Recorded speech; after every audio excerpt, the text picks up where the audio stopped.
Hey everybody, this is Gerhard de Beer, former Green Bay Packer offensive lineman, and you're watching Frozen Tundra Network with Bill the Packer fan and Packer owner Nick. Enjoy.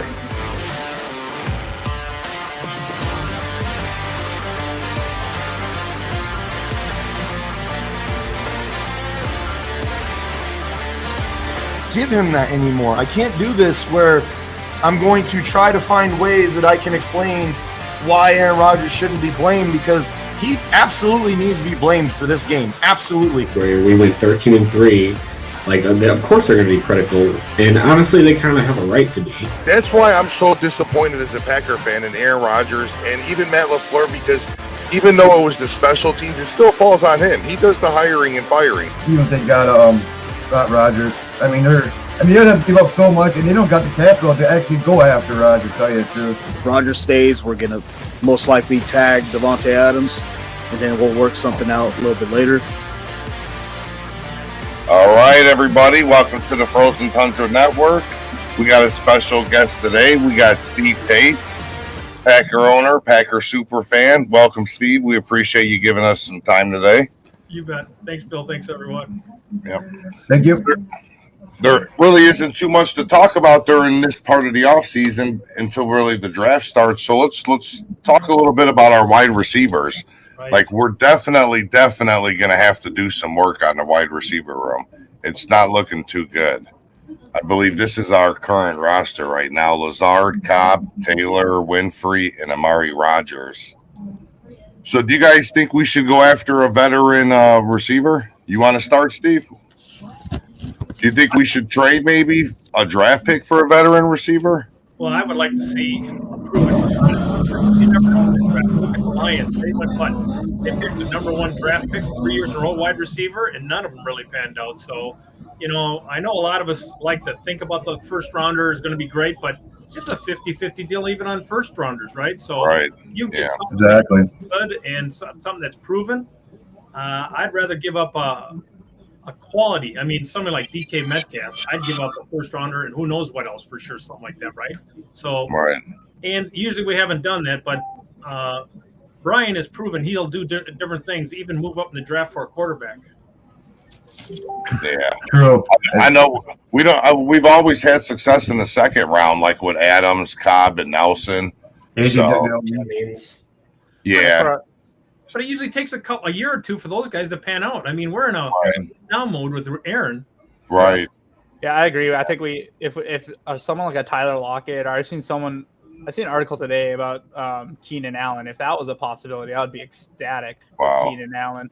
But if we could actually get someone like a Tyler Lockett, now that Brandon Cooks is pretty much off the table, to pair with a rookie that we pick in the first or second round, I think that would be the best way to go. Someone that complements whoever we trade for. Like if we get a Tyler Lockett type, you probably want to draft like a Burks type, bigger right. body, bigger, strong possession receiver like that. So I think we do something. There's no way. And LaFleur said it. He said the room's going to be completely, not completely different, but it's going to be different before the season starts. Yeah, we lost all of our speed with MVS and Adams leaving. So that was the guys who took the top off the defense. You know what I mean? I like the Burks pick too, though, because he's a bigger target. Something good for the red zone for Aaron Rodgers. What do you think, Simon? I like Burks. I think he has good rack ability. He's definitely a guy that you get him the ball and he can. I think he definitely plays faster than what his combine's shown as well. I do think that if you're going to get someone like Burks in the draft, as long as we don't trade it with someone, we got to get someone that, like you said, can take the top off the field, like someone like Tolbert or Sky Moore, or someone that has that just speed ability to get down the field. Christian Watson drop. Yeah, Christian Watson he has. I believe they did the RAS score, the RAS, the raw athletic score, or the speed score. But for how big he is and his size and speed, I think he was in like the top 1% of all athletes ever at the wide receiver position or something. And so he's just a ridiculous athlete. I would love Watson. I think he'd be a beast. What do you think, John? Yeah, I think Burks would be all right, man, to get, but we need to get a veteran. We need a veteran on our team. We got Lazard, but we need a true veteran. Yeah, and Cobb's not doing it for us. Landry's still free. Beckham Jr. Maybe trade for Lockett. I'd hate to say it, but maybe Antonio Brown. Yeah. Maybe even trade for Claypool.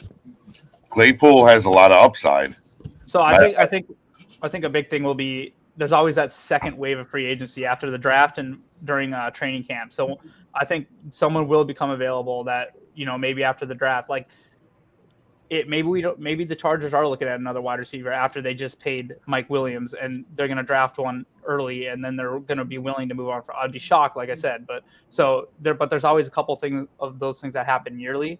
So I think there's still options out there for sure for veterans, free agency and trading, like Landry and stuff like that too. Yeah, I definitely think we need to get somebody. What do you guys think? Go ahead, John. What's up? What's nice that we got 11 draft picks where we can actually move up the board and stuff like that. And yeah, we have a lot of draft capital. This is going to be an exciting draft for sure. And I don't really follow much college football, but just knowing we have 4 picks in the first 2 rounds makes me excited because something's going to happen. They're either going to make a trade or they're going to use them picks for something that we need. Exactly. I could see him making some moves because with 11, you don't want to have to sign that many guys either, right? Yeah. So if you can package a couple and get somebody really decent, then you're at our advantage also. Now, man, did you see them maybe trading Love at all? I would think he'd be up for it, but I don't know who's hungry for him right now. Yeah, exactly. He doesn't really know draft capital. Right. I think his value is too low. Because and if we did trade him right now with his value being so low, we won't get anything for him really. You know what I mean? The only way I see a trade for him working that we get somewhat value that we want to is if we trade, like, say, our second round pick and we trade Love with that up into the early second round or something is only chance I could see us like getting somewhat value back for him right now with the situation. Like Steve said, there's not a lot of teams that are going to be hungry for him because you still have Garoppolo, you still have Baker Mayfield out there that are available. Granted, they'll be a little more expensive, but then all these other teams like the Saints or the Panthers, or even Seattle, Jordan Love hasn't showed anything that's going to be better than what their current situation is. Yeah, I know it sucks that he doesn't have much film on him. I'm glad, but one thing I'm glad about the offseason, at least we didn't really lose no defensive key players. You know what I mean? Our defense is still intact. So Rodgers never really had that, I think, but I do think we need a veteran receiver, man. I'm really worried about that receiver room right now. I think we can be carried by our defense and our run game, to be honest. Yeah. This might be one of those vintage Rodgers years where he throws for like 3,500 yards, 28 to 32 touchdowns, and his 5 interceptions, and then we have a lot more rushing. Let's not forget that Dillon and Aaron Jones combined for 2,200 yards and like 19 touchdowns last year. They're a formidable duo. One thing I think too is just with both of the running backs having over 1,000 scrimmage yards, I think we're going to see a lot of packages where we see both of them on the field at one time, and we start splitting Aaron Jones to try to get those mismatches on some linebackers and stuff too. So I think we'll see a little bit because both of them have pass catching ability. And I think AJ Dillon showed a huge promise last year with his pass catching ability as well. Yeah, Aaron Jones is a beast at catching for sure. So what's everybody's thoughts on the Davante Adams trade? Did you guys like what we actually got for him? I think you have to like what you got for him because they could have signed him for 2 first-round draft picks. So we took what the max that they were going to give up. I mean, after seeing like Tyreek Hill and stuff, you think we got a good deal? Yeah, it's a different situation. Well, we didn't have no bidding war on him. Pretty much it was pretty much going to the Raiders. He wanted to go there. What do you think, Steve? Well, I think it was pretty good. I didn't know. I was hoping to get at least a first. And so you get a first, you get the moves. Plus, once you heard that Davante wasn't happy, really, that he wanted to be there, I wasn't so much he was just. But if a guy doesn't want to be on your team and he's really longing to be somewhere else, you're holding something. And remember when Sterling Sharp first left, to go, oh man, that's going to hurt. But then they caused Favre to have to start looking around.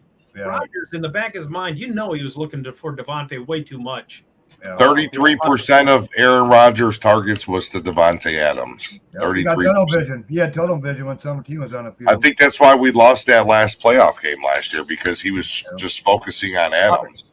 If you complete that pass to Lazard when he's wide open, that punt doesn't get blocked, and we are on to the Los Angeles Rams. Lazard was wide open.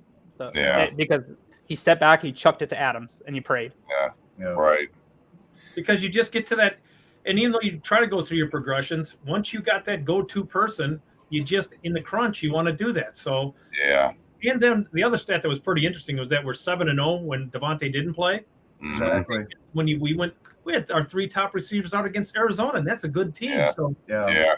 if you can break some of the dependencies, and see that's what the NFL knows too. Their team scouting and they know that's why they had 2 guys on Devontae. Yeah. Yeah. I know he was throwing in double coverage, but other receivers were wide open.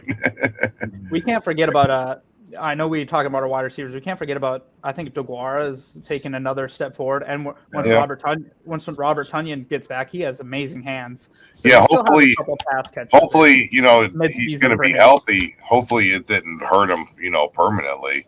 We'll see if what was it, an ACL he tore? Yeah, he tore his ACL against Arizona, I believe. Actually, yeah. I think the one guy we did lose. Kyle Hill. The one guy we did lose was Desarius, and I know he didn't play much last year, only the final game really. But that's it. How's his back really going to hold up, right? Yeah. And you notice when Sedarius Smith left, that our run game got a lot better. Our run defense got a lot better when he left. Because for some reason he couldn't set the edge, and he couldn't stop the run. Yeah. Well, a lot of times too, they said we send our end so many times so hard that they don't run first. They're going for the sack first. So yeah. I don't know. I'm stupid pumped about our defense. I think we have top 5 potential. I'm glad everybody's back.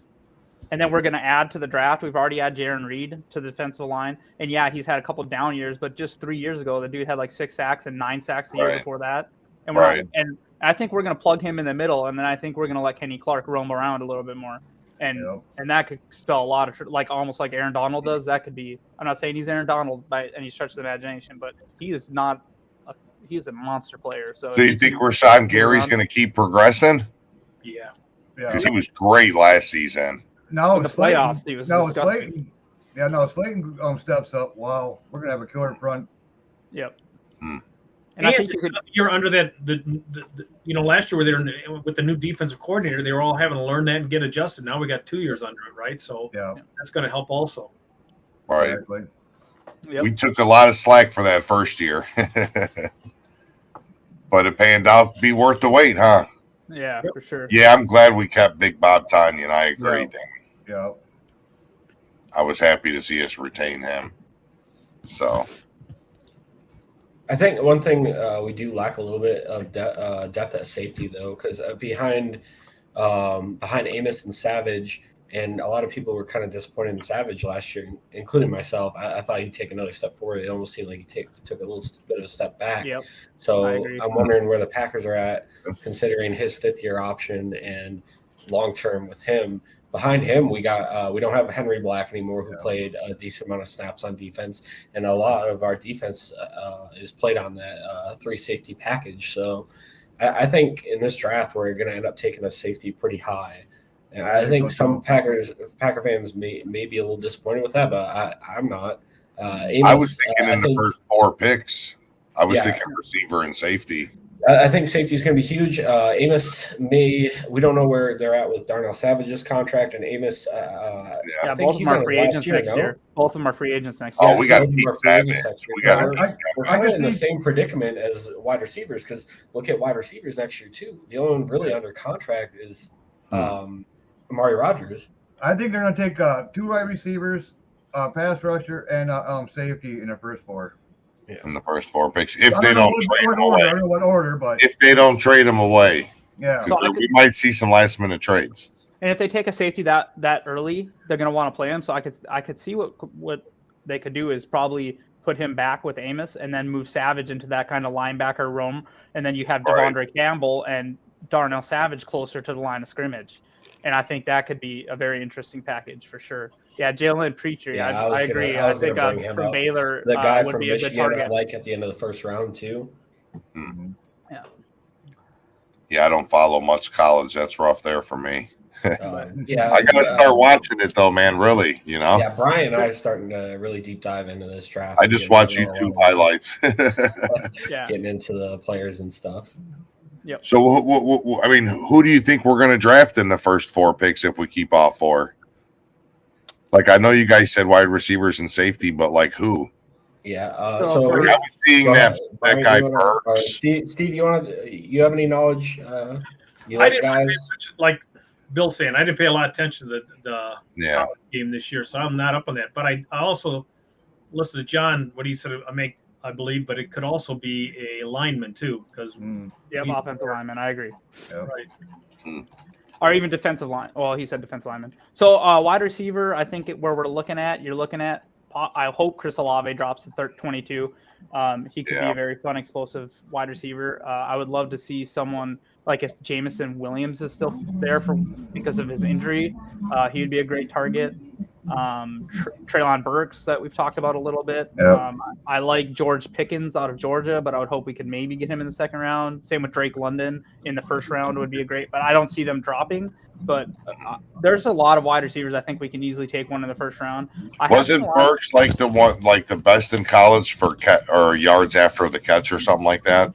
Yeah, he's like explosive after the catch. Definitely. Yeah, and he ran slow at the combine, but if you watch his tape, he's way faster. Yeah, than I that. think he was. They tracked his speed on one catch, and it was like almost equivalent to Tyreek's best speed in the NFL last year, or something like that. I can't remember the exact stat or anything. Other guys I kind of like. I like Lewis Sign, the safety out of Georgia. Jalen Petrie was mentioned. I like him. Daxton Hill would be a good pick at the end of the first round, in my opinion, outside of the wide receivers we've been talking about. I haven't quite gotten to offensive line yet. I'm still working on it. But, yeah, and I love Christian Watson. If we took him in the first round, I'd be happy with that. Yeah, I think you could get him at 28 too. So I think you could take your safety or your defensive lineman there and probably take Watson at 28. So a real quick background on that, I've seen a lot of people having us take tight end in the first 4 rounds. I just don't think we do it because going back to DeGuara essentially last year was his rookie year because remember he tore his ACL his rookie year. So last year was his first taste. And I mean, he only had a couple hundred yards, but if you look at the game logs quickly, he started to, get 3, averaging about 3 catches a game the last 6 games of the year. He'll never be like a huge production wide receiver, but I think he could be a nice productive tight end that has 3 catches, 40 yards a game, and a few first downs for him. Right. And just from what I've been listening to and hearing from all this stuff and reading about things, this is a good year to get like a middle tight end guy. So we won't have to spend premium draft capital to get a guy that could potentially be that number 1 tight end in our offense. So I like the middle rounds for where we take, the 4, 5 or 3, 4, 5 rounds where we take a tight end.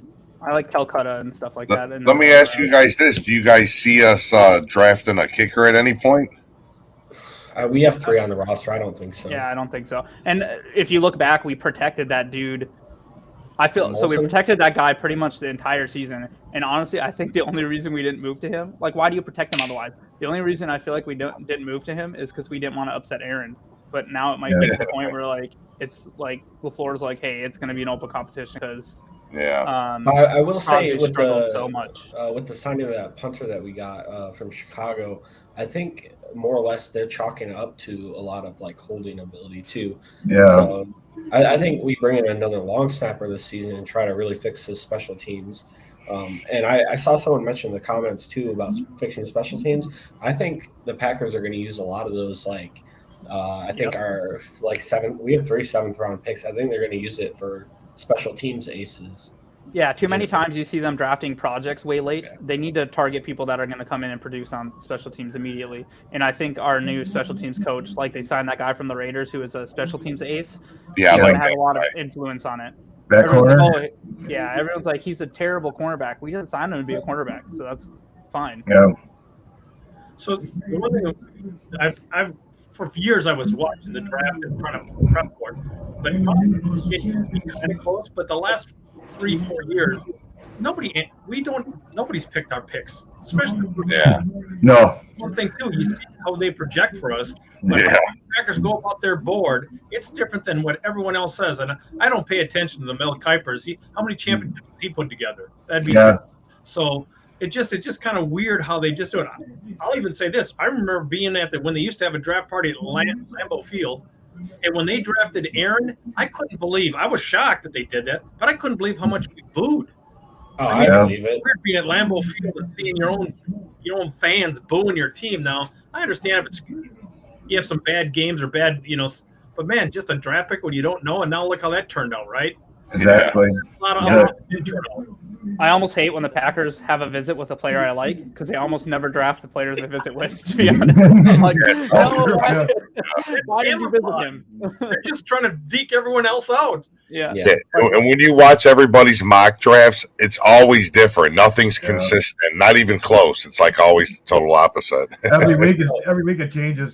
Yeah. So one thing about like draft visits that's funny and stuff is like you'll see these players. Like I think I was reading something the other day. Jair Alexander was like, I had no idea. Like they had no Yeah. He never even met with them. Yeah. So these visits, they can mean anything. It could be mind games toward the other teams. I think I was the 4 reasons I think they visit with someone is they're interested, they're not interested, they want to see more about the player, or the player has had issues in the past that they want to see, where their mind was at. So really, it's a variety of reasons that don't really amount to much at the end of the day. And just in case, like, say the Bears, Lions, or Vikings do draft that player, they know more insight on that player. Yeah. That's cool. Getting intel. Fuck yeah. That's funny. Have any of you ever gone to the draft? No. I want to go if it's ever in Green Bay. Yeah, me too. Yeah, but I'll tell you, it's a lot of fun, even if you don't get into the draft. So I was down in Chicago, and I've gone to a couple of them. The last 2 I haven't gone to, but it's a pretty good event, and they usually have an NFL experience out there, and you get to meet most of the fans are pretty cool. And you get a lot of different fans and get to meet a lot of different people. So even going to one, I would have even said going to Chicago. The one thing I thought was funny about Chicago, when the Bears, you got Chicago, you got the Bears, and the Packers then had a draft party at Will's Northwoods Inn. That's like Chicago. It's out a little bit, but it's in Chicago proper. So here they are, host the draft, and the Packers go down and have a draft party. That's funny. Yeah. I think they said at 2024 Green Bay has a chance or something of getting it. No, the 2024 was taken by Detroit. No? Detroit, Yeah. So okay. They're gonna have to re-put in for it, apply for it again. I think their concern was the amount of hotels, but my thing is like, are you really going to get more than 70 or 50,000 people at the draft? I mean, they have enough infrastructure to support a game. Yeah. So. Yeah, I mean, how many fans fit in Lambeau? I mean, the Packers got it to the finals, like they were one of the final choices or whatever. So that means they have to at least be considering it as an opportunity in the future. And I think that's one of the reasons why you see Lambeau around in like the surrounding areas being built up a lot, is to try and influence the NFL to make those decisions to have like those things, like events happen at Lambeau Field more. Yeah. And let's be honest, that's really one of the only NFL events they're ever going to get. Yeah, we're not getting the Super Bowl. They're never going to get the Pro Bowl. I mean, so the draft is pretty much it. I would love to see a Super Bowl at Lambeau Field. It's just not going to happen. It's too That'd be small. awesome. They did it in New York. It was stupid cold, but I mean, Green Bay is just a different animal. It's just too small. Tundra. When they had it in New York, I was out at that one. You couldn't even, as a fan, you could not even come down there. You couldn't get in the subways unless you had a ticket. Then they got backed up and started letting fans, but you couldn't even come in down there and be around MetLife and all that down there. So, but they got lucky. It was 50 degrees, and that night after the game ended, it started to snow. So that it'd have been something. But Bill, what you're asking, right, a little over 81,000 they say is capacity at Lambeau. Okay, so see, that's quite a bit of people. They obviously would have hotels to support that, Because a lot of people are coming in from out of town for that. I don't know how much. I mean, plus you got the other big cities around that have hotels. They bus people in. I know they've done that. Appleton's only not even an hour away. Not even 40 minutes. 45, right? Yeah. I mean, Milwaukee is acceptable, really. I mean, it's not even all that bad. I mean, you might be able to travel from Milwaukee to Green Bay just as fast as getting across New York City. Yeah, did you guys see that winter wonderland they had last year across the street with the big slide and stuff? Oh yeah, that was pretty cool. Did they do that every year? Yeah, they built that up. It's Titletown District now. Oh, that's dope. They got the sledding hill and an ice skating rink, and they got that football field out there would be perfect to put a draft stage on and draft right there on that. You know what I mean? It's a cool little area. Like I really like it a lot. Yeah. It's crazy how the houses are just right there, right across the street. But most of those have been bought up. I mean, it still looks like that, but they're mostly been bought up by corporations or people rent. Yeah. There's a few homes, Yeah. but not many left. I mean, true homes. Yeah, But you them out for the weekend. yeah. And then somebody told me, he said, I don't know, this is a couple years ago. It was like 3,000. I go, 3,000? He goes, hold it now. Now you get 10 people in it. That's 300 for the weekend.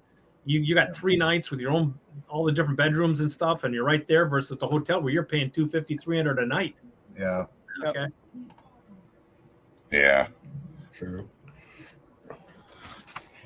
So what do you guys think about our defense? You think we're going to be still staying in the top 5 or what? I don't see how you. I know our secondary's looking pretty solid. I was overlooking that today. We're pretty solid, man. It's going to be the no passing zone, hopefully. We don't. Well, I've seen some people posting snow fly zone. So Yeah. Yeah. Fly zone, so. That's funny. So.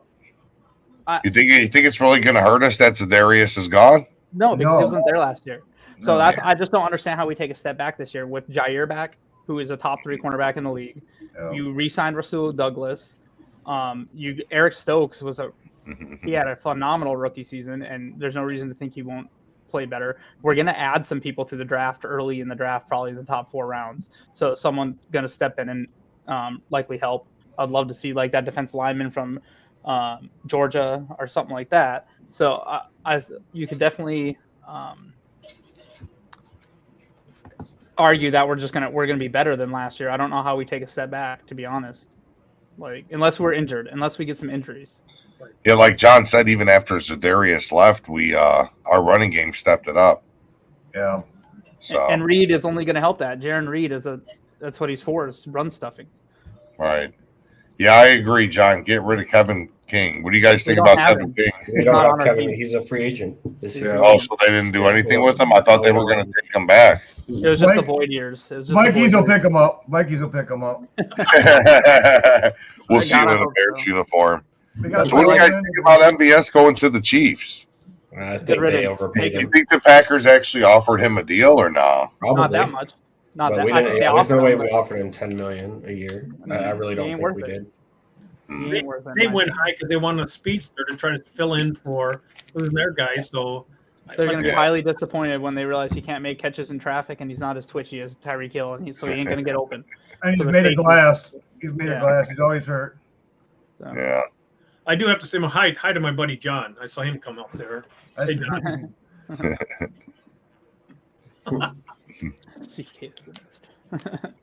Yeah, I we don't lost. know. We lost St. Brown too, so he went to the Bears. Well, at least we'll still see him twice a year. But he didn't. Yeah, he good. wasn't on Good. the field either because he was always injured too. I want to see him get open against one of our cornerbacks. Yeah, That ain't Yeah.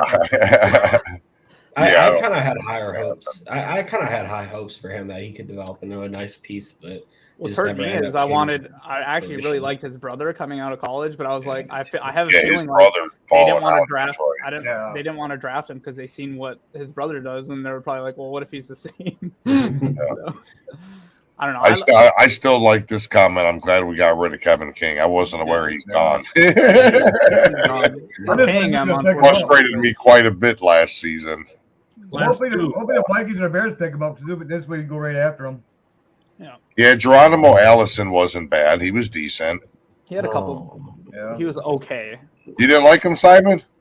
no. It wasn't nothing He special. said no. No, he wasn't nothing special, but he was average. It's better than what we do. I have to remind you guys of what we have right now.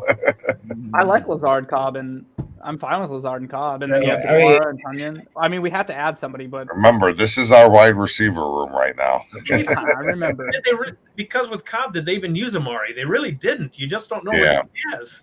Yeah. Yeah, no, I agree, man, for sure. And what do you guys think about our draft prospects? This is what one of the mock drafts was showing me. I don't know how we can pull that, but I mean, Well, those are just the wide receivers. Yeah. just I mean, the yeah, we're not obviously we're not going to get all these guys. Shit, why not? Um, Grab them off. draft them all, right? I would love Yeah. to draft 2 of the top 4 of those on that list, but Yeah, I've been checking out Burks. He's pretty versatile. I wouldn't be surprised if we move up to get him. I like that Williams, but he's been hurt. But I like that Williams. I don't know. The way mock drafts have gone, we won't have to move for Burks. Who's Yeah. that? Yeah. Who's You that? think he'll be there at 22? Yeah, I think so. I Who's think that? if we could go ahead, John. Who's that receiver that was 6'5"? There's a couple of them. 6'5". Right. I don't know. He to me, he reminded me of like a Talking about Watson, he's Yeah. It might be 6'4". Christian Watson, yeah. Yeah. Him. I mean, that's like that. Drake London's 6'4" as well. I would love to end up with like Olave and Pickens or something like a combo like Olave, I've been seeing is pretty decent too. Yeah, a lot of He people comes love up on him. a lot of the mock drafts for I us. think if the Packers are interested in Olave, it seems like they're going to have to move up for him. Yeah. I think he might be. There's a possibility he might be gone. Well, they could trade Crosby. Go get No, we Julio need him. Jones, go We play need 3 him for another season. Go get Julio Jones or Will Fuller. Yeah. Who? Let me ask you guys this: who would you guys rather see as the second string quarterback, Benkert or Love? Love. Yeah. Love. You only benefit from Love being the second string and playing good in preseason, because at this point we're looking to trade him, right? So if he's a second string quarterback and he does get into a game again and he plays well in the preseason, we can really only go up with his value. Because we're not going to trade him for what he is now. Let's be honest, we're not going to pick up his 5th-year option. So if we don't trade him this year, his value is going to drop even more next year. So, but that's why I think they might look in the draft to trade him. But at this point, it's just like you hold him because he's been in the system and he has to experience. Yeah. And then you don't know how long Rodgers is going to play. He might play like for 2 years when he's done. You think so? I think he's going to play longer. I think for sure with this contract, he's playing 3 years. I'd be shocked if anything less than 3 years. Yeah, me too. I don't know. The way his contract's written, it's a possibility he plays 2. And, It'll be rough if he retires after that second year for us. Because but I think he'll do kind of what Drew Brees did. I got you. Because Drew Brees, what did he sign? He signed a veteran minimum deal or something. I'll have to go back and read what exactly he did. But at the end of Drew Brees' retirement, he did out some contract that helped the organization keep some of the money that was owed. I can't remember exactly what it was. They're probably going to be paying him for the next 20 years or What's something. his name? What's his name? Well, the New York Mets. I can't remember his name right now. Didn't Drew Brees get signed with one of the networks now? Yeah, I think so. Yeah, like Tony Romo's my favorite man so far. I wish he did every Packers. The Bobby Bonilla deal. Yeah. Okay, Bonilla 50 years. What do you guys think about this is off topic, not the Packers, but what do you think about Troy Aikman and John Buck moving to Monday Night Football? I kind of like it because now I won't have to listen to them only for about maybe 1 or 2 Packer games a year. They're clearly biased. I can mute them. I'll go watch the Manning cast on Monday night. There you go. Yeah. So, yeah, that's funny. Yeah, they got moved to Monday nights, huh? Yeah. It's just funny though how Romo, and I'm surprised more quarterbacks can't do that. How he a lot of times will tell you what the play is before it's. Yeah, I love watching the game with him announcing. It's great. I think I've watched too much football because I do that too. But not only that, but not at his level, but it teaches the younger kids that don't know about football. It teaches them more. They get more interested in it. Like my son loves it. Yeah. Do you ever watch Bears playoff games on Nickelodeon and they do the same? Yeah, I remember that. That was funny with Mitch Trubisky. And then he got the MVP. Oh no. That's funny. I was gonna say Justin Fields will be the next one to win that, but they ain't making the playoffs anytime soon. Speaking off topic, what do you guys think about Mitch Trubisky going to the Steelers? I hope he balls out so we can just laugh at Bears fans even more. Do you think he will though? I think he'll have a decent year. I think so too. I think it'll be interesting. For sure. I made the prediction after the signing that he'll have a better year than Justin Fields. So that's pretty interesting. I like to see that. See what that compares. I will say the Steelers have to work on their offensive line. What were you going to say, Steve? You were going to say something? What Trubisky? The thing is, he's got talent, but when it comes to crunch time, he just doesn't have that whatever it is to get you over the hump. So he can go out and get some stats, but let's face it, the NFL is a tough. To be a top performer in the NFL is really tough anyhow, and he's a heck of an athlete, but to get over the top, I'll tell you, when he got the Pro Bowl, obviously friends that are in big other teams, and my good Bears fan really says he's going to be greater than Aaron Rodgers. I said that's probably one of the biggest homer lines I've ever heard. So now I guess always pump. Yeah, he's better than better Was than his name Paul Merkel? on teams. Yeah, they were going around calling him Money Mitch. He may be better in interceptions and fumbles. Maybe that's about it. Yeah, but Nagy also didn't utilize his running capabilities either at all. You know what I mean? He was kind of stubborn with that. But yeah, it's going to be interesting. We'll know if it was either Pace or Nagy's problem. You know what I mean? It's going to get interesting. Talking about the NFC North, for me, the only legitimate threat to Green Bay winning the division again would be Minnesota. What do you guys think about that? And my thing is, everyone's like, oh, you guys took such a huge step back. Look at what we really actually lost. We pretty much lost one player, and that's Devontae Adams. And we have more draft capital than any other team in the NFC North. So for them to think, oh, you guys are done, that's just they're hoping. They're hoping. I even read that we're like the top 5th fucking roster in the NFL, even losing Adams. We still got the top 5 roster. I mean, don't get me wrong. Adams was a big loss, but I think we'll be all right. You know what I mean?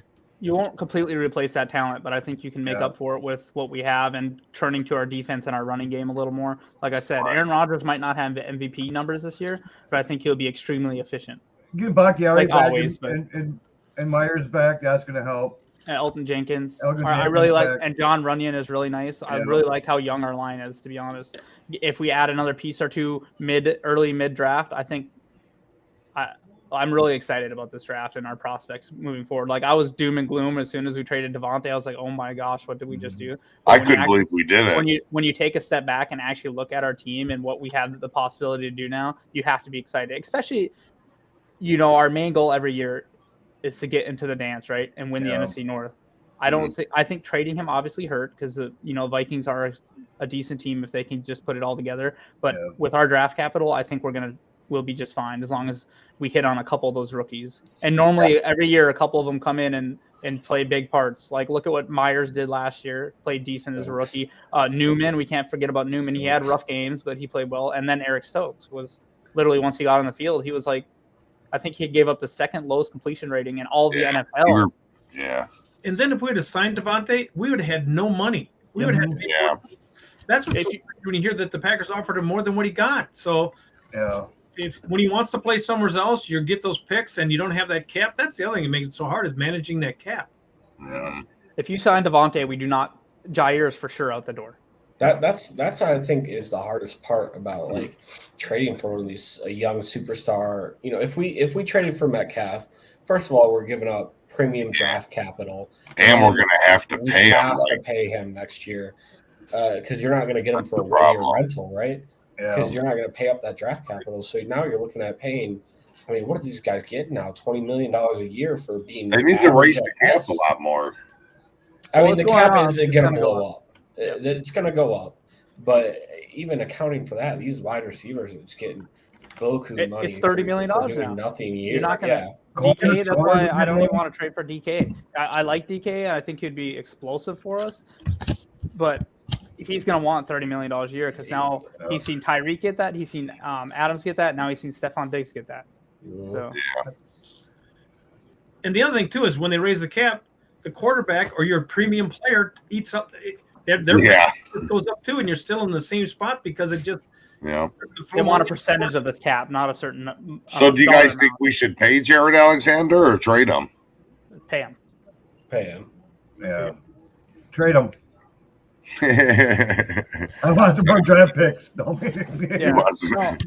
but I just think quarterback's one of those positions in the NFL where bird in the hand is better than two in the bush or whatever. Yeah. You have Jair. You don't want to let him go. You have it. Cornerbacks are so hard to find. Right? Yeah, they are.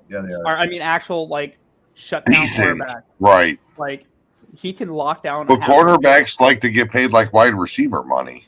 But I'll say though, next to cornerbacks, you're on an island. A shutdown guy for one position, you got to pay that. Yeah, exactly. There's only a handful of people like Jair and Ramsey and those top cornerbacks in the league. And if you have one, you don't let him go. I don't think. Yeah, Exactly. I mean, we look might what have we did with we might Casey have Hayward two and now. Micah We might Hyde. have two. Exactly. I hated Like, the fact letting that him we let go Mike was a Hyde go. mistake. And I can't remember which one I always get them mixed up.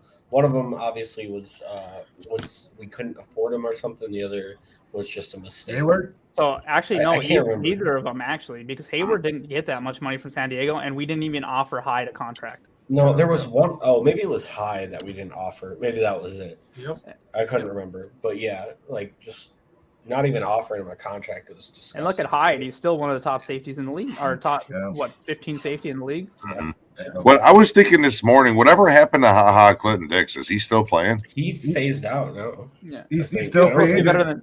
If you listen to all the Bears fans, he was better than Amos. So. Actually, I heard he was going to the Cowboys. I heard no, he's a free agent. yeah, but I think Cowboys might have picked him up just Did they? recently. Yeah. I don't know. I think it's a free agent. So I didn't see that. He's a free agent, Yeah. which is crazy. He's 29, but Why, you guys thought he was that bad or what? he didn't know how to tackle, if I remember right, which is he would always try to go head first. I just I didn't mean, like him. I had high hopes for him, but Yeah, I did too. Me I was too. really excited when we picked him in the draft. Me too. that was like that long stretch of like just underperforming first round draft picks. You had Dayton Jones, Ugh. Nick Perry. I'll And tell then you what about HaHa, when there was all the controversy about the national anthem and the flag, all that stuff. I'm a member of the Madison Packer backers, and we got to hold the flag at the opening day one year, and he Yeah. came and held the flag with us. Came right up in the stands and grabbed onto it. So, Well, Nice. look at who his college coach was. I mean, Nick Saban creates a lot of. A lot of the men that he coaches like end up being pretty outstanding people. So, other than Henry Ruggs. Oof. Mike said he's a soft. Mike says soft zone guy who couldn't tackle. Yeah. Makes sense. I know There's when still some decent, I know when Blake Martinez left, I was upset also. I was happy. I was happy he left, honestly, and then we didn't pay him what he got paid. He was a decent piece, but if you go back and like study his film, I can't remember. Someone released a really good YouTube video on it, but basically, like 50 to 70 or 60% of his tackles were like just running people out of bounds, like 8 yards down the field. So. Yeah, no, he led the league 2 years in a row for tackles. Yeah, and actually, when we signed Devontae Campbell, I was actually a little like, damn, I don't know if we should have paid him that much because Joe Barry. I like Campbell. I love him, Yeah. but Joe Barry's known for taking linebackers who didn't perform Right. and turning them into stud linebackers. But I thought he really did change our defense, and he earned that money. So I'd rather have someone that's proven that they can play in our defense than get someone for $5 million and hope that Joe Barry can do it again.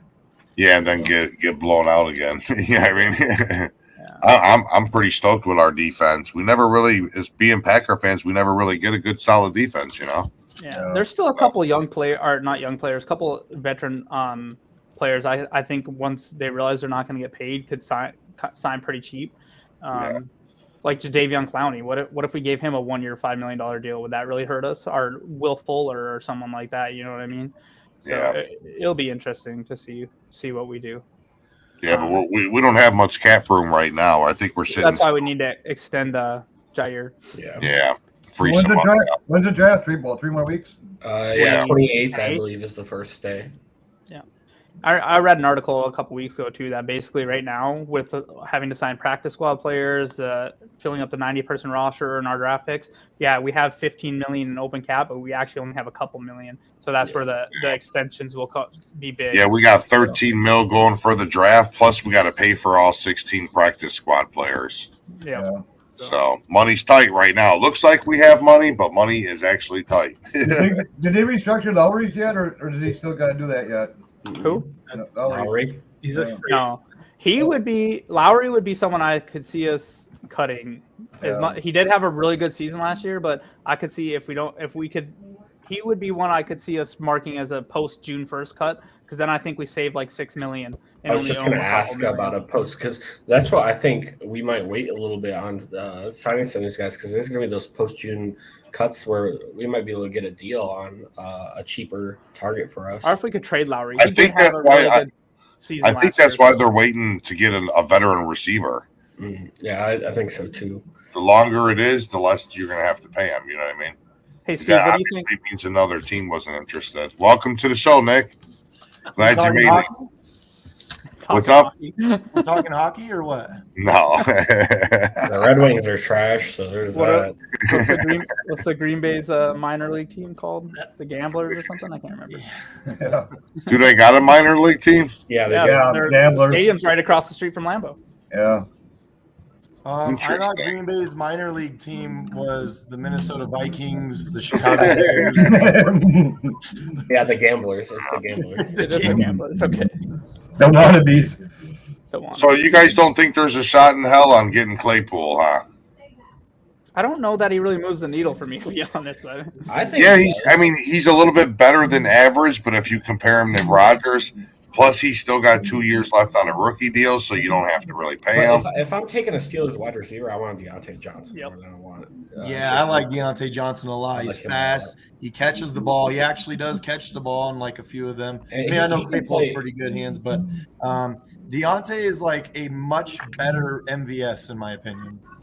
He can play inside and outside too. Like, Are they really looking to move from Claypool? I mean, I've heard there's people I think- rumbling I think- about it, but I haven't heard. I anything keep concrete. seeing it. It's just rumors, but I keep seeing it everywhere that the I don't Packers believe are those interested. rumors. I think that's Like Steve said earlier, when you see something like that, they do the total opposite. You know what I mean? I say this all the time. You've got 9 million writers out there. They got to come up with something, so they dream. Yeah. Well, Green Bay Right. does this really wonderful thing where all the fans go, "Do this," and Green Bay puts their fingers in their ears and goes, "Nope." let's be honest. If Which- Green Bay that's a fans good ran thing. this organization, it would be. We would be the Detroit Lions. We'd be the Jets. No, I think our GM's doing real good. Look what he molded our defense to. If he could put a little time into the offense now, If it was up to the GMs that are on Facebook, we would have Kurt Bankert we would have DK Metcalf at wide receiver, and we'd have no defense. right. And that's what we just got to hope our special team steps it up big time this year. They were Yeah. horrible last year. I could not believe that we were able to sign that guy as a special teams coach. I could not believe the Raiders let him Yeah. walk after what Yeah. he did for that team. Yeah. No, I agree. I was real happy when I was see that ecstatic. move. That was not something I expected. You know why they let him go to us, right? It was secretly part of the Devontae Adams trade. And we traded our special teams to them. Nick has tinfoil. Wow. Nick has tinfoil under his hoodie or his beanie. Coach, he couldn't just stay there if they when they brought somebody else in. He had to go. Yeah. And what I really like about him is he brings that head coach experience too. Not that Matt LaFleur needs it, but it's always good to have someone to bounce more ideas off of. And I think LaFleur is just gonna be like, hey, this special teams is yours. Like now I can go in. I don't need to spend it because I remember him talking about spending time in that room last year and stuff. I don't think he's going to have to do that much. I think he's going to be able to focus solely on the offense really, because Joe Barry can really run the defense, and then so he can focus on doing that stuff with Aaron and working out what we're going to do with this offense, because we're going to have to change the offense now that Devontae's not there, which is a good thing in my opinion. Yeah. I think it needs a little bit of a refresh. No, I agree because, like I said, Rodgers targets him 33% of the time. He's got like tunnel vision. If he was looking at the other, I'm not saying that I'm 100% right, but that last playoff game, I see numerous receivers wide open, but he chose to throw to Adams in double coverage. Yeah, he caught it, but how many other times were receivers open that he could have made a play real quick? Right. Yeah, I like when he spreads the ball more. You know what I'm he's saying? best when he's on rhythm. When he's looking for Devontae, he gets out of rhythm. It's just like the Cardinals game Yeah. when all our receivers are out. So, I mean, not. I mean, cutting Mason Crosby is one aspect of it, I guess. But even we need him one more year. I was gonna say, even with Mason Crosby, he's not the reason. He's not what we're talking about. We're talking about let's not put backup linebackers into block on a punt. Let's not have a long snapper Or be a man short. You know what I mean? Yeah, that long snapper that we had last year, I can't. He's just terrible, just absolutely terrible, Right. horrible. Like it's those things has nothing to do with Mason Crosby. Now, granted, I would like to start looking into a new kicker, but I'm not going to sit here and be like our special team sucks because of Mason Crosby. That's not it. Look at the three You can't blame kickers it all we have on our him. roster. Yeah. When I go back and watch that block field goal and I see what the hell is his name? 41. One of our defensive Borges? linemen. Oh, One of our defensive linemen. I can't think of his name right now. We didn't re-sign him. it was The other big fat white guy, not Lowry, the other one. I know Lancaster. the Are you one. talking about John Lancaster. McNabb? When you see Lancaster just standing still and watch the guy run by him, I'm just thinking in my head, why do you have backup offensive linemen on the bench and have Lancaster blocking on a field goal and he doesn't move? Because the And then it gets special blocked. teams coach came from a special place. Like that. Yeah. I don't know. Look, but I love when people say really stupid shit like this, like, "Oh, the Packers, the end is near." It's like, dude, how many years have you been saying that ever since? Do they realize? When Favre left, we heard it too. Don't they realize he got Justin Fields? He's one of the horriblest fucking quarterback I've seen in a long time. And look, Steve, I'm serious. He's going to be I bad. wish the Bears fans knew how to use like comprehension, because where did we blame Davante Adams for anything? We literally blamed Aaron Rodgers for throwing the ball to Davante Adams too much. How was that? These people, having tunnel vision. These Bears fans, they. Hey Steve, are you in any of these They're trolls. these NFC North groups or anything? Have you watched No. stuff from them? You I smart don't enough to do stay out of I them? get invited to them, but I don't, and I just because I just go back and forth and you get in there, and Yeah. I've gone to a couple and they're nice the first time, and then after that it just who can argue over top of each other, and then the foul language, and I'm out. So Steve, Yeah. can I ask you a question as That's well? fair. Sure. On top of the trolls, the constant trolls that root for other teams that are inferior, because I started to get this myself where I stopped commenting in groups as much because I started to notice I was getting angry at my own fan base and realizing that there is a lot of Packers fans that are just like these trolls on the other teams. I'm like, dude, learn the game, study, do something, because you're way off base. That's the big, and then they've just got certain people that are just ready to attack, right? And I'll say this, our own fans, I've even stopped this. I've been at games where our own fans are yelling at when we're on offense, and I've said, hey, just be quiet. And I've gotten fans yelling at me, screaming at me. They play better when I yell, and I just say, I give it up now. There's so many fans that come there for the first time, and I'm on the visitor side. They just come there and they're just screaming all game long. Yeah. And like I said, one time it was a group of 12 guys, and they started just really getting on me about it. I said, all right, guys, just not going to do anything. So if that's at Lambeau Field doing that, you're spending the money not knowing how to help the team. Right. And so that's why people got mad last year. But I've been talking to Mark Murphy 3 years, say, quiet men at work. I said, that sign doesn't help. What's quiet men at work? Tell them, shut up and be loud, just get to the point. Yeah. But I'm sure. And I don't like people come on my page if they have a different view. I don't have a problem with that. It's when they start turning on each other and just get nasty. I go, Yeah. But I'm sure the reason that the reason why we wear cheese heads is because when someone's doing that, you turn and you poke them in the eye with the end of it. Wasn't that originally why they created it?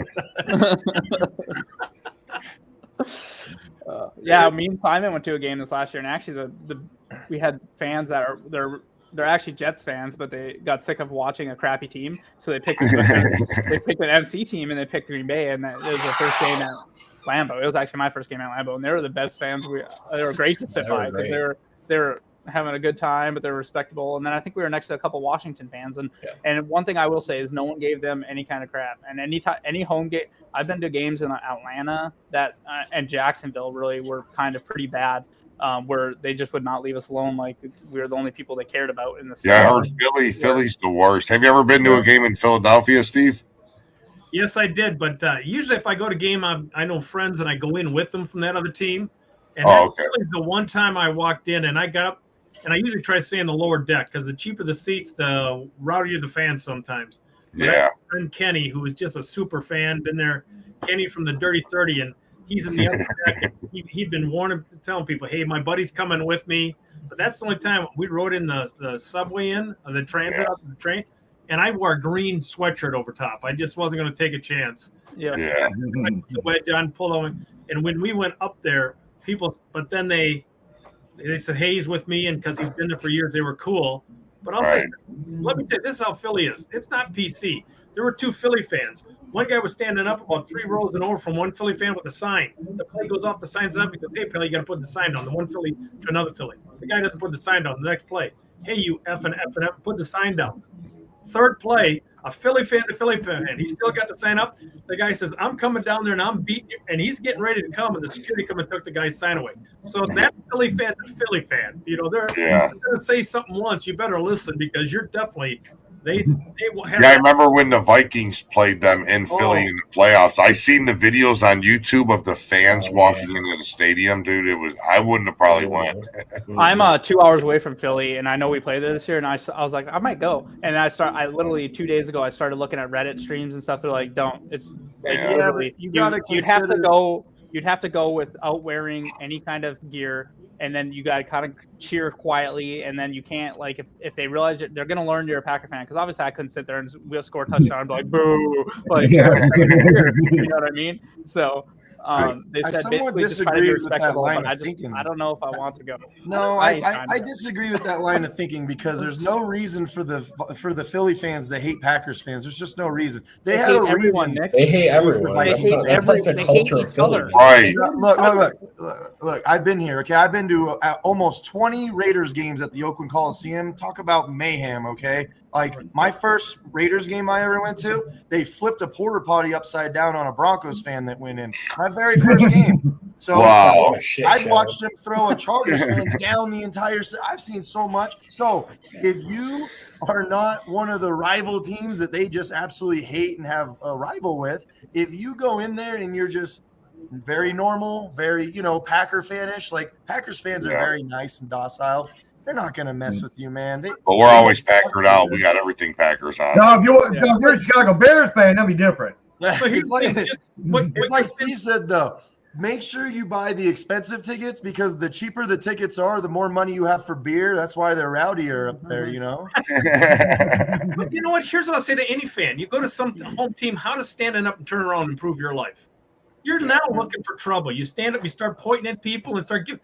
If you just stand up and you're not obnoxious, they're not – most places not. But if they start telling you, hey, knock it off, you're going to give them guff because I'll say this.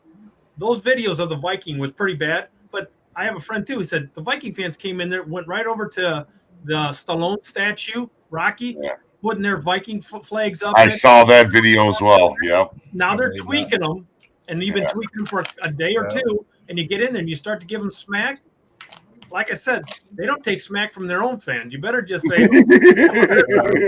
Yeah, a lot of the Reddit streams are saying like you're fine once you get to your seats, but like if you're gonna go to the bathroom, you do not want because there's no security in there, right? Say we're up like 3 touchdowns on them, and I go to the bathroom. They said like you're gonna be heckled. You're gonna be like so. I was like I'm just not gonna risk it. I'll go to the game. My pants. Yeah, I'm just gonna go to the game here in Washington.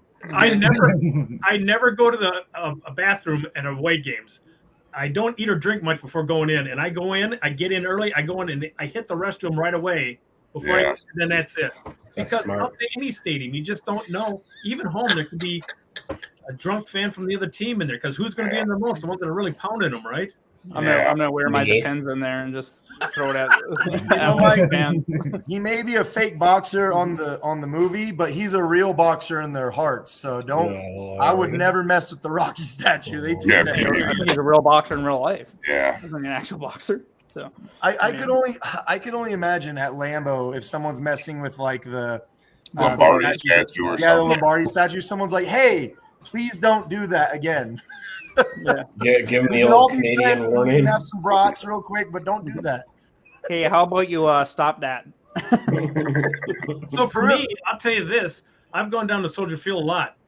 Being in the stadium or being at the tailgate, not bad. But you got to walk and come underneath those streets. Yeah. And that's where I've had people come up and smack you and hit. One time, I know it was late. I know he was meaning to just knock my wedge, but hit me right in the back of the head, and I just don't react well when I get. Yeah, but see, that's disrespectful, though. You just, but you got to keep it. That's the one thing, and I try to then have friends from the other team you can be, because it's just, there's always, and I'll say this: I think every fan base has 1 or 2% idiots. I think. Oh yeah. But you get in a town of 9 million, you got a better chance of meeting those ones, right? Yeah, sucks, see, I too. went to watched a that Bears one. game, and I didn't have no bad experience at all. I was all right. When we got underneath the tunnel, they yelled "F the Packers." I guess they apparently do that at every game. Bear Mysterio told me. So, Would you yell back? We still own you? no, I wasn't trying to start no static. I'm outnumbered 10,000 to 1. You know what I mean? You know what's crazy? I think the most You want to intense, get in, enjoy the game, and get out. You know, the craziest, most intense football game I've ever been to, where people were like brawling in the stands. It was the Raiders versus the Browns when the Browns had Tim Couch. And yeah, they had this Tim Couch doll in the black hole, and they were slamming it against the wall and like cutting its head off and stuff. And all of a sudden, you look across the field, and there's a big old brawl happening in the middle of the stand. I was like, the Browns? Why? That's probably because there's two extremely trash teams, so it was terrible At the football time, going on. yeah. They had nothing else to do. they had to take frustrations out on somebody. I was like, I never even knew that the Browns had any fans, so it was crazy to watch them fight each other at who's worse than the other. Yeah. No, Lambeau, it was kind of a trip. I've been to so many stadiums. I went to Lambeau. We played the Seahawks. The moment I walked in the stadium, I saw some Seahawks fans, and I started yelling that Russell Wilson sits when he pees. And I started to look. Usually, look, I'm used to, like I said, I'm used to going to Raider games. So usually people are laughing and, throwing like beer up in the air and stuff.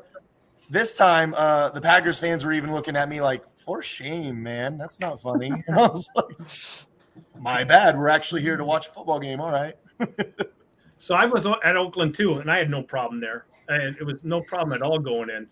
And then we got in kind of late, so it was this huge crowd getting in. I thought it might be, but and even one time I walked around without even an Oakland fan with me. Now, there's one time when I was at a Kansas City game, and this is years ago, and this Kansas City fan started, give me a little hassle, and we just were laughing back and forth. He goes, "Your Packer fans are pretty good." I said, "Well, it said 60,000 to 6,000 kind of match, and it was not." He says, "Yeah," he goes, "Those Oakland Raider fans can't do math." That's funny. I got to go to Brett Favre's Monday night game in Oakland when his dad died. Yeah, that was. What was funny is I was in the stands. Everybody kept telling me sorry. I'm like, well, my dad didn't die. I don't know why you're telling me sorry, but so everyone was really cool, right? After it was about 164-3. All of a sudden, people were like, "All right, kid, you can stop cheering now. Like, it's starting to get old." They're like, "We are still Raiders fans, like we're not sorry anymore." Kind of that line. I never leave Lambeau early. I don't care what the score is, but and I've been going to years down with Soldier Field to this guy that's gone to 700 Bears games, and he comes up and sits to me at Lambeau. And when that one game when we were up 42-0 at half, I remember that. I was so mad when he took Aaron Rodgers out of that game. Yeah. I looked at him. I said, "I don't leave games early, but it's over. Do you want to leave?" And he goes, and he doesn't leave early. No, he goes, "No, I'm going to weather through it." But yeah, that was the only time I thought about leaving. 42-0 over the Bears at half. He was in the red zone, and we couldn't punch it in for that last touchdown. That was like, I remember that disgusting Randall Cobb touchdown catch right before half, and I was like, we got to go and let him break this record. And then we pulled him out, of course. I knew after that first series when he didn't, I was like, they're going to because look, let's be honest. When you're up 49-0, 45-0, I think it was at the time, the Bears players at this point are probably looking to hurt Rodgers at some point. Like, serious. Being dead serious. Yeah. That's funny. Sure. So when we started talking about wide receivers, I have a Malik Taylor story. Okay. So the last thing I went down, this just pre-COVID, went down to Super Bowl 54. I didn't go to the Super Bowl, but hanging out with friends and stuff. I have a friend up in Orlando, a Viking fan. So I'll say, so my Viking friend was so kind. He went out and bought new Viking sheets for me to sleep in. Wasn't that kind of him? His name wasn't Rob Haspels, was it? Yeah. But I got a Packer room that I put a lot of fans in that room too, and I always tell them, Viking and Bears is the best night of sleep they've ever had. But anyhow, I went down there and we're down in South Beach walking it, and this guy comes up and I had the wedge. He says, "Hey," I said, "Hello," and I go, "I did, you know most players, but this is now what, 2 years ago, 54, almost 3." And he goes, "I'm a Green Bay Packer," and I'm looking, I cannot. It's Malik Taylor. He comes right to me on the beach, and we did a selfie. He says that's when he was still in the practice squad. That's funny. Wow. Yeah. But I'd say that's the thing with most of them. You got them, when they're backups or practice squad, that's when you can really chat with them. Once they start becoming starters, but I'll tell you, this last team, that's what I liked about Desarius and Aaron Jones and a lot of these guys, Williams before he left. They were really fan friendly. They'd really talk. Aaron Jones actually came on our show. Him and his dad. Well, sad that that his dad passed. But I was at a Pittsburgh game and I see a guy walking around with 33, and I know he's not a player. And I walk him and go, "Are you related to Aaron?" He goes, "We got the same DNA." It was his dad. What do you guys think? The GOAT. What's his name? EQ. What do you think he's going to do this year? 7 catches, 48 yards, and a touchdown. You think he'll have 7 catches? Is that how many does he have in his career? He'll double his career. I guess Nick's not an EQ fan, huh? It's not. Look, I actually don't mind EQ. It's I don't think he got enough opportunity. Maybe if he had a little more opportunity, he might have. It's the woman he had a kid with that nobody can stand. Yeah. He's always hurt. Yeah. Yeah. But speaking of Malik Taylor, make sure everybody keeps an eye on what's going on with these shows. We could potentially have a few guys like maybe Kurt Bankert, Malik Taylor, Chris Jackie. There's a few guys we might have on that's going to talk with us. So, I mean, we might have a few more stories. I want to hear Chris Jackie talk about Brett Favre and how he out-drank him every night. Yeah. I'm hoping he can make it next week because I'm sure he has some good stories. Not often. Was he a big drinker, Steve? Which one? Brett Favre. I've heard stories. I mean, I've even heard bars where the Three Amigos got banned from in Wisconsin. They got banned down in College Avenue in Appleton. Yeah, and then the year that he was supposed to, that he had to go into treatment and came out. Yeah. Paul Harding says they were out at a show one time, sitting in back drinking. They brought Brett out, and he said, "How long you been sober?" He goes, "Oh, about 6 months." And Harding says they were back drinking at that game. Yeah, he used to really put him down. I know he's cut way back now, but boy, I tell you, there were stories about him. And then when they come, I live down by Madison. When they come down here when they had a couple preseason games down here, it was just drinking and going out to the van and drinking and going to the van. And you know what's scary about Brett Favre drinking stories is how many times was he getting hammered while doing all those pills and all that stuff? I mean, you got to think he was doing some pretty crazy stuff then, and to be that good while going through that, that's pretty incredible. Yeah, I heard he had a pretty bad addiction to Vicodin. Oh, yeah. That's why he had to go to treatment. Yeah. It's Yeah, pretty crazy. The NFL was way different back in those days. Oh, could you imagine social media then when everyone having a camera? Yeah. It'll be interesting if we can get Chris Jackie on here and he can tell us a few stories. Mm-hmm. Yeah. He's pretty open. He's a good guy. I like how you said that about social media back in the days. Like guys like Babe Ruth wouldn't have been smoking cigars and taking shots in the middle of the Yeah. They'd have been like, what's that guy think he's doing? He'd probably be banned. He's suspended for 7 games now. Yeah. Yeah. Mike He's like in the interview, they're like, I don't even remember throwing that touchdown. Can you remind me? That's thing is, he did use painkillers at play, but then when he got off them, Brett's got a big frame. There's some quarterback, and then he's got that kind of linebacker mentality, right? Yeah. Backyard football. He uses his body like Steve Young did. He just kind of propels himself into it. He doesn't really think about it. Let me ask you guys this. Who do you think was the better quarterback on pain meds? Brett Favre or Aaron Rodgers? I don't know. I seen Aaron Rodgers light the Bears up, so. I'll have to say Brett Favre. I seen Rodgers on one leg with just an arm just go phew, like 6 yards down the Who was that throw to? That was to Geronimo Allison, wasn't it? Yeah. Yeah, Geronimo Allison, yes. Sick throw. Yeah. I'll say this. Brett Favre's the only quarterback I've ever stood up and cheered when he threw a ball away. That's true. That's true. Aaron Rodgers probably threw more balls away nowadays in you're like, Rodgers, one what are you season than he doing? did his entire career. I can squeeze it in there. Shit. I bet- Got picked yeah. up. It That's was fun to funny. watch, but frustrating to watch at the same time. It was exciting in a way. Yeah. That's what was so great about watching him play, though. You never Yeah, knew what you were yeah. going to get. With Because him, he there was could be no- explosive players, he turned the ball over. there was no 0 to 100. It was 100 to 100, but it was like it was 100 on the left side and then 100 on the right side because you were either crying or yelling at the TV and hooray. You know what I mean? Yeah. He kind of I remember hearing Gorman Thomas talk one time, the home run hitter for the Brewers. He said people either come to see me strike out, hit a home run, or run through the fence. He said I try to do at least one of the three every game. I'll tell you what, baseball's pretty much returning to that too. There's a big everyone's taking uppercut swings. They all want to hit home runs. So. Yeah. Well, I'll tell you when think about it. Favre How do you get were paid? horrible, I couldn't stand that, and I said I wasn't going to watch him, but he was so fun to watch.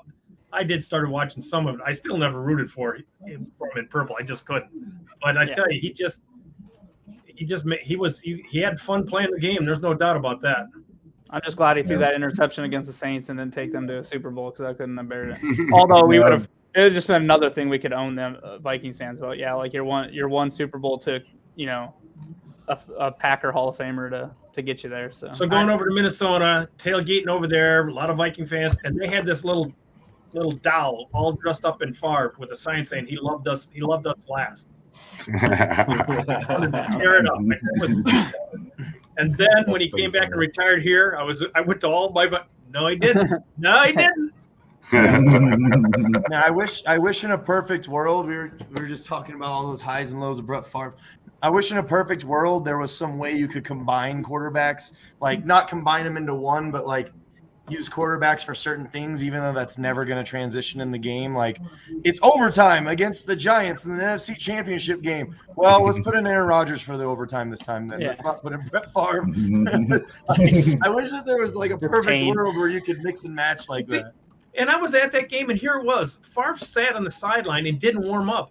If he was warming up, sitting there more on the second and half, your muscles get tight, and that's where. I'm telling you, I had to work on cars in the cold. After a while, you're out in that cold, your hands don't start. And then walk out there with sleeves. Okay, you can come out for the first quarter and look tough. But after that, you want to keep those muscles warm. And he was on the sideline with that cape, and then he gets out there, and of course he was restricted and didn't throw his normal pass, and it gets picked off. It's like what I like about Aaron. Like he said, that 32 degrees and below, I'll wear my turtleneck.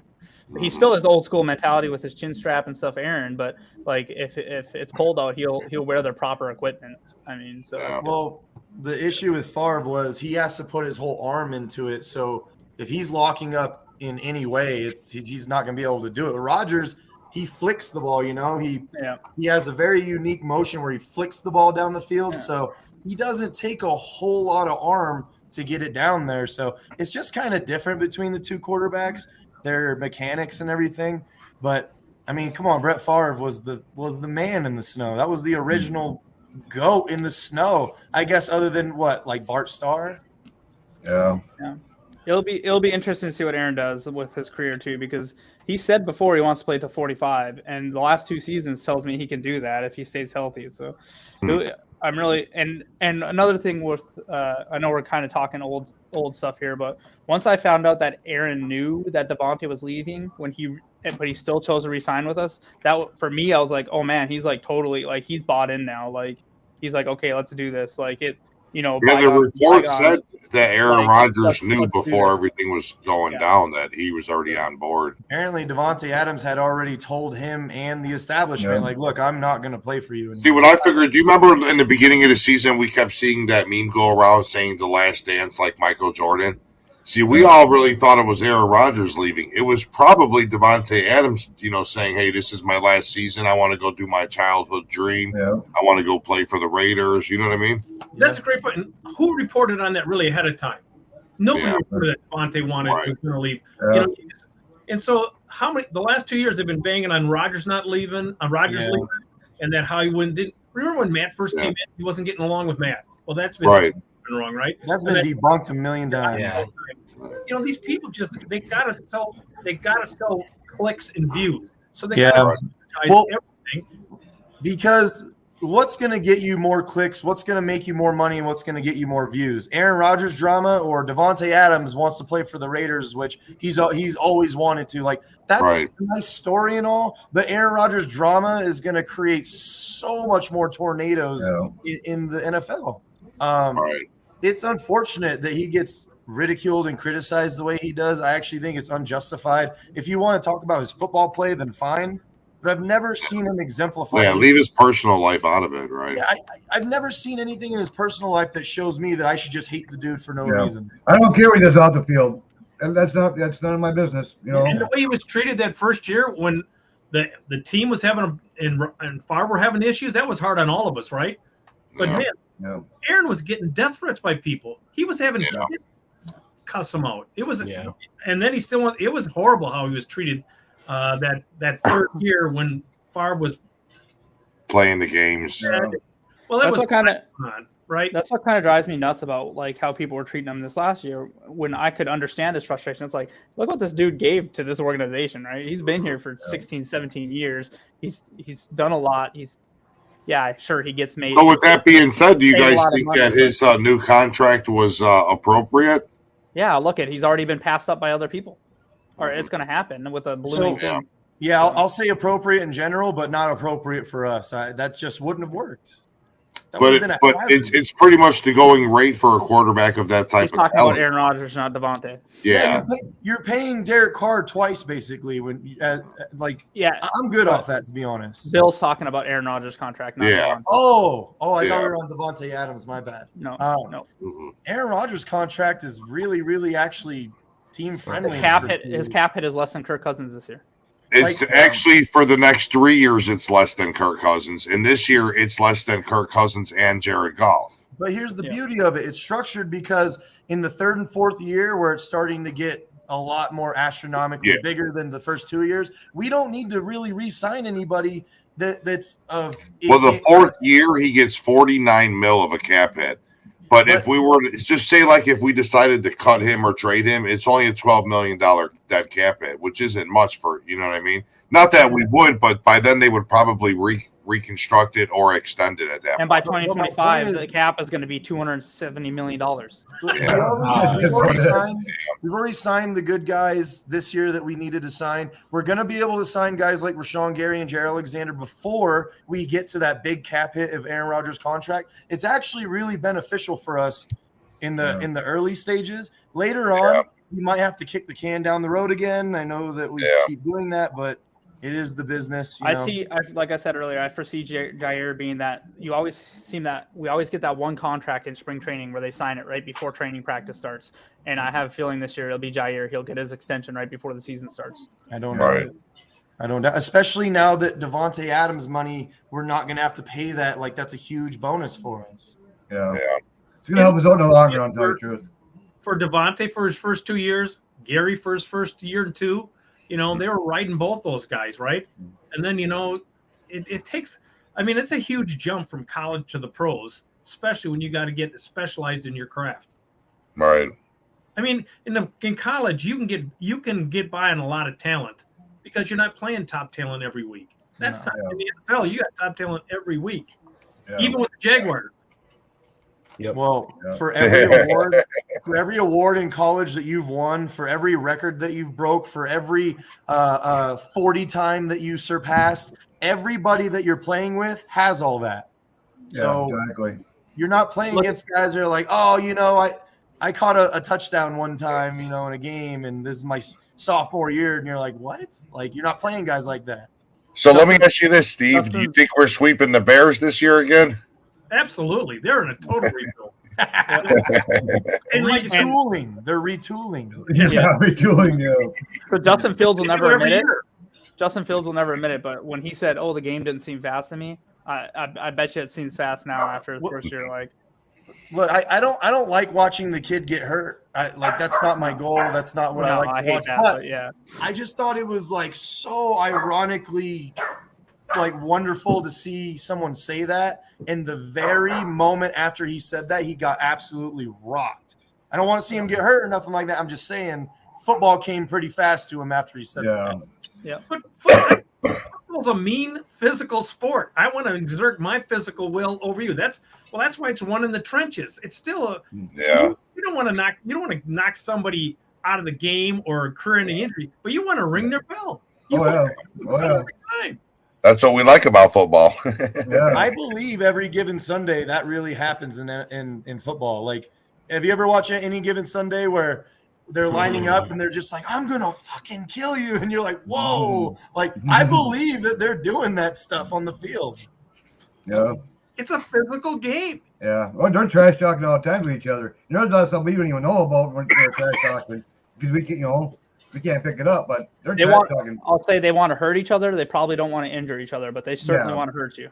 Well, because if you're not ready to hurt someone, then you're probably gonna get hurt. And they'll go after an injury too. If they know you're injured, they'll go after that injury. Oh hell yeah! And you want to wear them down. You want to bang on in the first quarter so they're wore out by the fourth quarter. You know, that's all part of the psyche of the game too. Yeah. That's why I love our offensive line potential with if Elton Jenkins and Bakhtiari. Sounds like Bakhtiari should be good. It sounds like the cleanup went really well. And Elton Jenkins back. Newman's already showing he's got things he needs to shore up, but he can be nasty, Mississippi boy, right? And then Myers is a monster. And then it'll be interesting. And Runyon. I mean, look at what his dad was. His dad was a mean player, and he's already got that pedigree. So. Hey Steve, I got a question for you about Elton Jenkins. Do you think we should push him out to right tackle and draft a guard, or what do you think of there? That's a good possibility, right? That's what he gives you the option to do. So it just depends on what's on our board. So if you come up and you got a good guard, then absolutely. Either a center or a guard on the board that can shift over and play guard, because we have our center of the future. Myers is really good. Right. We need a backup though. But you don't draft him early. That's why he's saying because I forget the center's name that's in the draft, but it said that he can play all 5 positions. Yeah, so, Lindenbaum or whatever his name is. Yes. Yeah. I like Myers. I will say I was hired on Creed Humphrey, and he went. Creed Humphrey played out of his mind and last year too. He was like the number 1 center, and I liked him a little bit more. Myers coming out, but I think we took Myers a lot because. Of Lindsley, right? Came out of Ohio State too, so we showed that we like the fact that they produce centers. So, and I think Myers will be just fine. It's not like he was horrible or anything like that. So when we still had the Packers show, we analyzed Myers a lot. Like every week, we analyzed him a lot and showed a lot of his plays.